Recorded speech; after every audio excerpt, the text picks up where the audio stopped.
Hello and welcome back to another episode of Hockey Talkie. My name is Clay. Thank you for tuning in. Phase 2 of the NHL's return to play plan is now underway, which allows for teams to open up their facilities for their players to use as long as it's within small groups.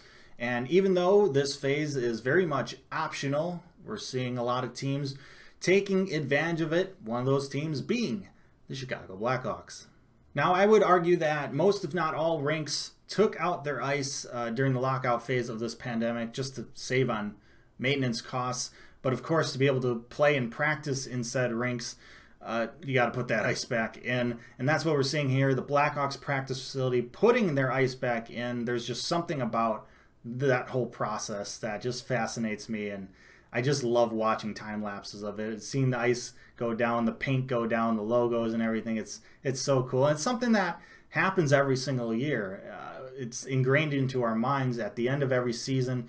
Arenas take their ice out once again to save on maintenance costs over the summer. But then, you know, in the early fall, you see that ice get put back in to get ready for training camps. It's basically a signal that tells us that hockey's right around the corner. And that's basically what this is telling me right now, even though we're like 2 months out still. But what good is a rink with ice if it doesn't have players? And we saw some players arrive at the practice facility today.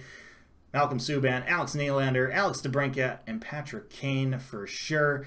They're going to get some work in on some fresh ice and take advantage of this phase 2 of the NHL's return to play plan.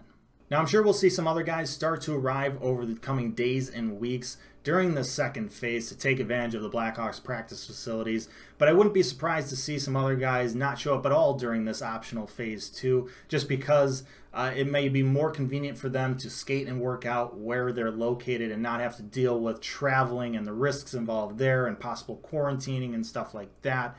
A lot of guys, you know, aren't in the area. They're not living in the area. They went back to their original countries. So it just might be more convenient for them to do skating and workouts there during this optional phase. And then when it's time to come back for the mandatory phase 3 training camps in mid-July, that's when we'll see them come over. With that said, it's definitely beneficial for teams to get as many players as possible back to their facilities, back working out together, back skating together, practicing together, being around each other again. Obviously not all at once, small groups still, but to get everyone around and getting that chemistry again that may have been lost over the last couple months, you know, without hockey here, without them playing, you know, basically every day together. You want to try and get ahead of the curve there, because training camp is, yeah, maybe a couple weeks, but that's not really a long time. It's not like a normal training camp where you then get exhibition games. There's no practice games. You got to jump straight into your qualifying round set of games. You got to hit the ground running or skating or whatever the phrase is. So there's really no room for error. There's no room in a best-of-5 series to come out of the gates slow. So if teams can take advantage of this phase 2, that could definitely pay dividends for that first round of games that they'll be playing, whether it be qualifying round or, you know, round robin. I mean, all you got to do is take a look back at the lockout shortened 2012-2013 season to see an example of this. While a lot of teams and players were kind of doing their own thing during the lockout months, Blackhawks players, Jonathan Toews, Patrick Kane, Duncan Keith, you know, leadership group, were getting guys together, playing together without coaches or anything, just by themselves, practicing together, working out together, playing pickup games together, just to keep the chemistry alive so that when the season finally started in January of that year, they were ready to go.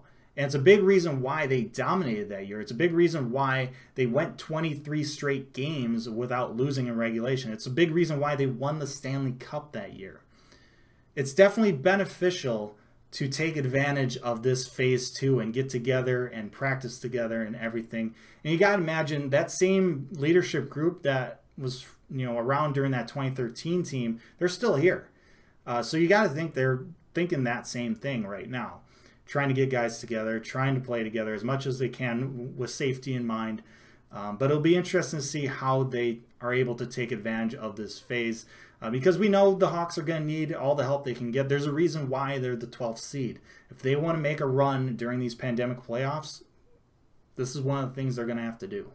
Nonetheless, the feeling that hockey is right around the corner is certainly palpable right now. It's exciting times. The ice is in. Players are coming back. I'm ready for it. I think you are probably too. Thank you so much for watching this episode of Hockey Talkie. I really hope you enjoyed it. Let me know your thoughts down in the comments section below. Like, share, and subscribe. Appreciate that as always. But most importantly, stay safe, make good decisions, and I'll see you next time.